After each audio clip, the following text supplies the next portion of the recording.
Cette femme noire a décidé de faire comme les japonaises et de se marier avec elle-même.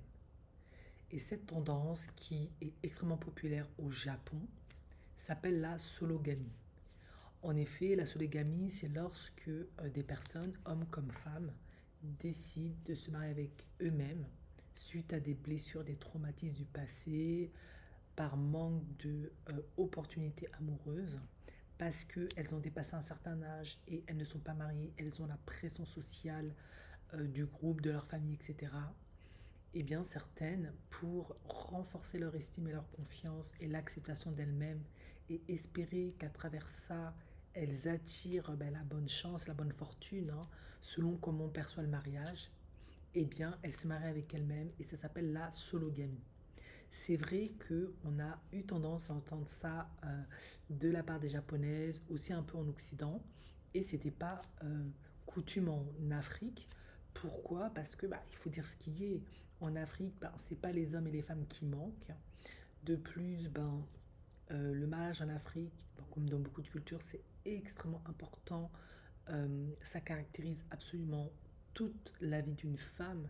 On devient vraiment une femme que lorsqu'on est marié et surtout quand on a donné la vie. Du coup, la sologamie, c'est pas dans la culture africaine, c'est pas dans la culture noire, on va dire. Certaines préfèrent être baby mama que ne pas avoir d'enfants, préfèrent être en polygamie que être seule. Mais visiblement, cette jeune femme, et je pense que d'autres vont peut-être suivre, a décidé d'être seule avec elle-même plutôt qu'être soit mère célibataire, soit en polygamie, ou en tout cas être avec un partenaire qui aurait divers partenaires. J'ai un peu regardé son contenu, elle me semble, mais ce n'est que un ressenti, c'est ce que moi je perçois. Ça peut être complètement faux, mais elle me semble un peu déprimée, hélas, de ne pas trouver quelqu'un. En effet, elle a souvent des posts, des contenus où il y a de la musique très mélancolique, d'amour bien évidemment, où elle met des posts comme retour au village après 5 ans, lorsque la famille pense que tu vas leur ramener un homme. Il semblerait que cette jeune femme a quitté son village pour aller à la capitale, peut-être pour travailler, faire des études. Et bien sûr, c'est comme un peu une personne qui quitte la campagne en Occident, qui va à Paris. Bon, c'est ce qui était autrefois extrêmement puissant. C'est comme quitter l'Afrique, venir en Europe. C'est un peu la même dynamique. Tu quittes ton village pour aller à la capitale. C'est autre chose, c'est un autre monde. Du coup, il y a beaucoup d'attentes, beaucoup d'espérances. Et il se peut qu'elle croyait rencontrer son prince charmant. Et elle se rend compte que c'est pas si simple, pour elle en tout cas, que les hommes aussi ont des attentes, ont des critères, que c'est très compétitif, que peut-être elle a peut-être une timidité ou une anxiété qui fait qu'elle ne trouve pas la personne qu'il lui faut. Peut-être qu'elle est aussi victime de discrimination, peut-être que les jeunes hommes ne sont pas intéressés à faire quelque chose de sérieux avec elle parce qu'ils se disent t'es une fille du village, t'es peut-être pas assez moderne, assez cool. On va aller savoir. Quoi qu'il en soit, moi ce que j'observe, c'est elle m'a l'air déprimée. Elle m'a l'air très seule, elle m'a l'air déprimée.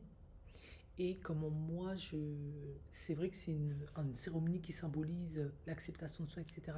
Mais moi, j'ai un peu regardé son contenu. Et moi, ce que j'observe, elle m'a l'air très très seule. En effet, il ne faut pas croire, c'est pas parce qu'on est des Africains et que culturellement on est toujours entouré qu'en Afrique on ne peut pas se sentir seul.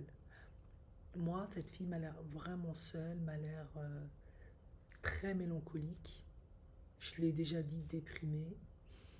Et ce n'est pas anodin parce que de plus en plus, avec l'avènement des réseaux sociaux, plus le Covid qui est passé, de plus en plus de personnes développent des troubles du comportement, en tout cas liés à la sociabilité avec les autres, de l'anxiété sociale et de l'isolement social, et développent en tout cas des personnalités schizoïdes. C'est ce qu'on appelle. sont des personnalités schizoïdes. C'est-à-dire que de plus en plus, avec les réseaux sociaux, les personnes ont du mal avec les autres. Et les Africains n'échappent pas à la règle. Donc, est-ce qu'elle serait ce type de personne qui a du mal avec les autres, à être en relation avec les autres? Ouais.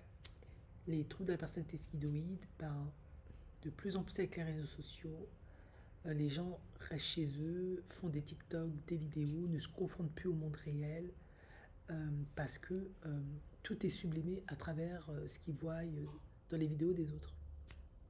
Et comment se manifeste ce trouble mental? C'est un détachement et un désintérêt général, omniprésent dans les relations interpersonnelles et par l'expression d'un nombre limité d'émotions dans les interactions avec les autres. Ouais, c'est un peu comme si c'était un peu des autistes, entre de gros guillemets, on va dire. Forcément, quand on développe une inhabilité à être en interaction avec les autres et surtout avec les hommes, l'autre sexe, ça complique la capacité à se mettre en relation, à se marier, etc. Surtout quand on est en Afrique, clairement. Parce que l'homme, il va venir avec toute son histoire, sa culture, ses défis, ses traumas. Toi, tu n'arrives pas à rentrer en interaction avec lui, à établir une communication avec lui. Par conséquent, vous n'avez pas créé de lien de connexion profond et du coup, il ne va pas vouloir se mettre en couple avec toi. Et parce que tu es en insécurité, parce que tu te retrouves de plus en plus seul, tu commences toujours à faire des vidéos de plus en plus sur les réseaux sociaux et maintenant, tu arrives à la conclusion, je vais faire comme les japonaises, je vais me marier avec moi-même. Donc, il faut faire attention. Lorsqu'on est face à ce type de problème, il faut songer à aller voir un psychologue, quelqu'un, pour sortir de son isolement émotionnel et mental, pour réapprendre à être en interaction avec les autres.